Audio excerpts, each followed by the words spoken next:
Mika, you've made a couple of references to Adelaide 95, your crash. What can you remember from the accident itself?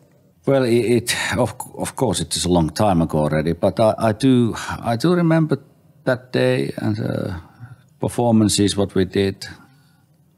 I do remember the accident itself, but the memory what I have is definitely when I was sitting in the car and not able to move, and I realized that shit, I cannot move my legs and I cannot get out of the car, and I thought that's it. I felt that that's it. I'm in the shit. Then I just see next thing I see the guy come in front of me and I said to myself, just relax, just don't do nothing, because it's nothing what I can do. So then they just put the, I don't know what you call it. Is it a tracheotomy, was it? Yeah, so and they put me. So you were conscious? Is that what you're saying? I was little wild. I was little wild until, of course, when they put the hole in you.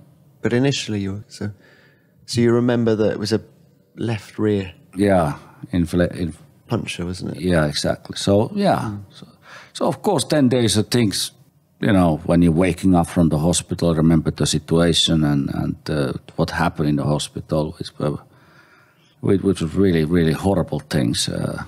It's like in a horror movie, I tell you. Everything just is grey and dark. So that's what was that all about that whole time. Even I had a good people around me, you know. It is such a horrible, grey, dark time in my life.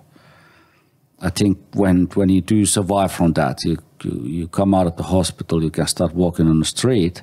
You do thank the people who were supporting you, are taking care of you that horrible time.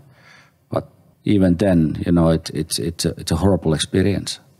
How long did it take you to get over it?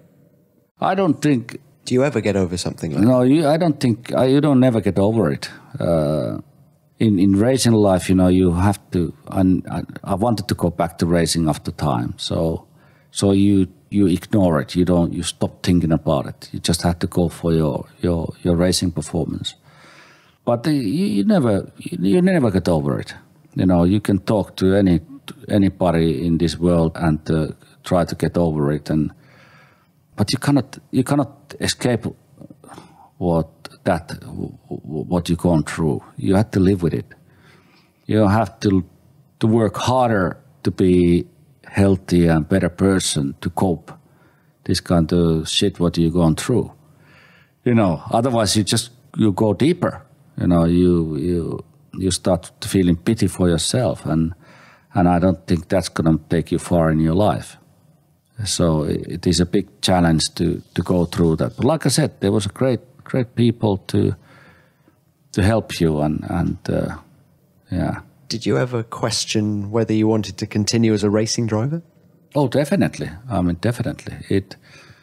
In the first place, it was not even, didn't come to my mind, because it was not physically even not possible to do anything in life. You know, are you able to live normal life? You know, you never knew that.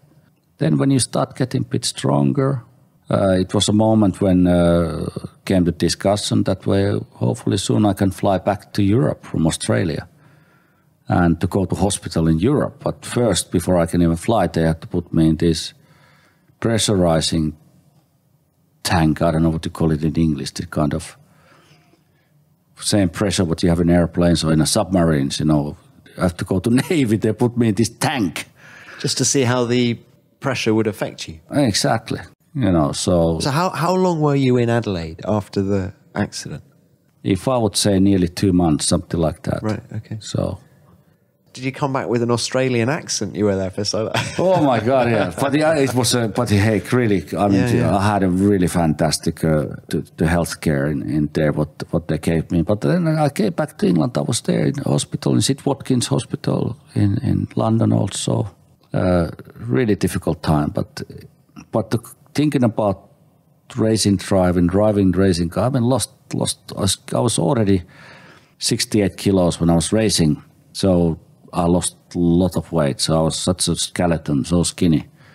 And doctors, you know, when I was not able to walk and, you know, they even didn't allow me to go do any exercise. You know, of course, if you want to go back to sport, racing, you know, you cannot do any exercise. How are you going to manage to do that? So it was very difficult.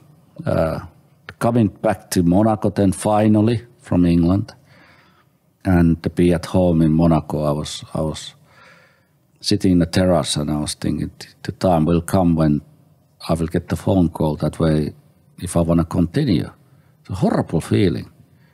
I mean, great feeling because the team, the management, nobody didn't pressurize me. Mika, give you answer today. No, they gave me time to last minute to make my decision. You know, so it was a horrible time. So it was a gradual process, the return. It wasn't, you didn't like wake up one morning and go... No. I was getting stronger in, I would say, end of the 97 when I was started getting physically back to really shape.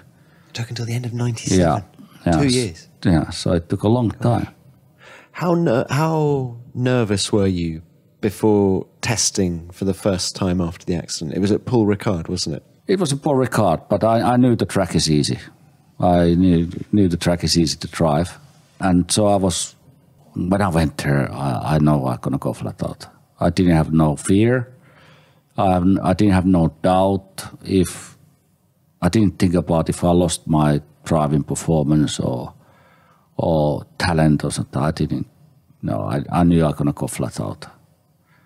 It was more about fear that what the mechanic's going to say, because I did look like a, you know, Adam's family, you know, a little bit like a monster, you know, the you know, because they shaved the hair from the, so I didn't look too normal. So going to the test, I was wondering what the mechanic's going to see.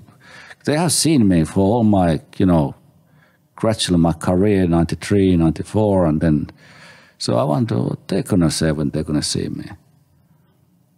You know, I was worried about when they're going to see me, they're going to get shocked. I mean, of course, they had a great sense of humor. You know, of course they have. They're good lads, they're good guys. And what did they say? Well, many of them were happy I'm back, I'm okay. But, you know, the visual look was already something that way. It was a bit not so what they used to it. And did it all come back immediately? Absolutely. It was like you hadn't been away? Absolutely. I mean, I did so much driving with McLaren, the racing and testing, that I knew the car, I mean, everything. Did your attitude to safety change after that? Not so much. Surprisingly, not so much. Don't ask me why. I was focusing the team and, yeah, not so much. I didn't start going to FIA and say, you have to change everything now. Not change everything now, but change that corner and, you know,